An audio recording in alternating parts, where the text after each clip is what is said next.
और आज हमारे धरने का 18वां दिन है। आप देख रहे होंगे कि हमारे धरने में बहुत कम लोग हैं। क्यों?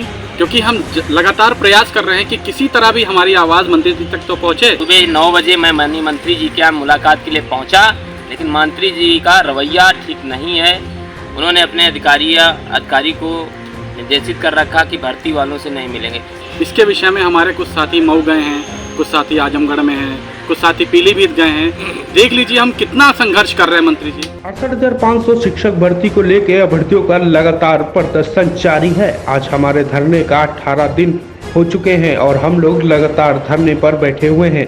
हम लोग कल 9 बजे पहुंचे थे मंत्री जी के पास, मगर हमें बाहरी से लौटा दिया गया और हम मंत्री जी से मुलाकात नहीं कर पाए। उन्होंने अपने अधिकारियों को आदेश दिया था कि शिक्षक अभ्यर्थियों से हम नहीं मिलेंगे। और आज हमारे कुछ साथी आजमगढ़ गए हैं और कुछ साथी पीलीभीत गए हैं। देख लिए मंत्री जी हम लोग कितना संघर्ष कर रहे हैं। आज 18वां दिन है धरने का। और आप लोग कल मंत्री जी से मिलने गए थे? कल हमारी टीम में हमारे दिव्यांग साथी धीरेन्द्र मौर्य जी जो कानपुर से बिलोंग करते हैं, मैं शिववीर सिंह लहरा उन्नाव से, और हमारे साथी मुस्तफ़ा जी जो लखनऊ से प्रॉपर में हैं। तीनों लोग लगातार सुबह 9 बजे मैं माननीय मंत्री जी के यहाँ मुलाकात के लिए पहुँचा, लेकिन मंत्री जी का रवैया ठीक नहीं है। उन्होंने अपने अधिकारी को निर्देशित कर रखा कि भर्ती वालों से नहीं मिलेंगे।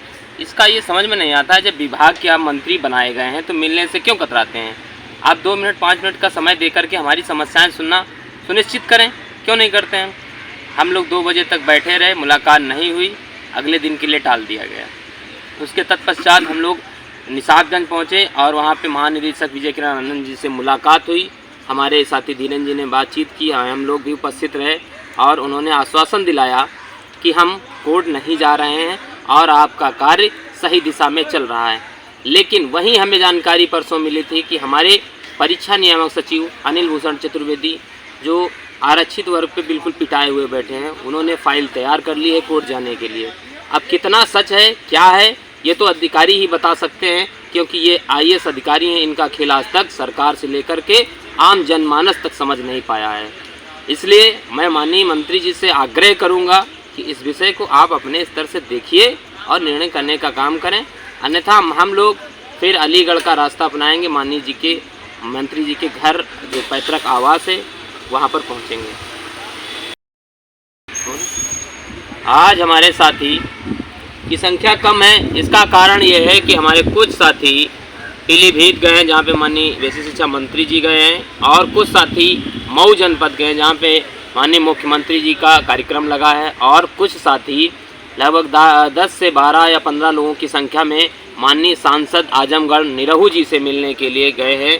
तो साथियों को हमारा चैनल के माध्यम से यही संदेश है कि ज्ञापन का कार्य पूरे प्रदेश में लगातार चलते रहना चाहिए।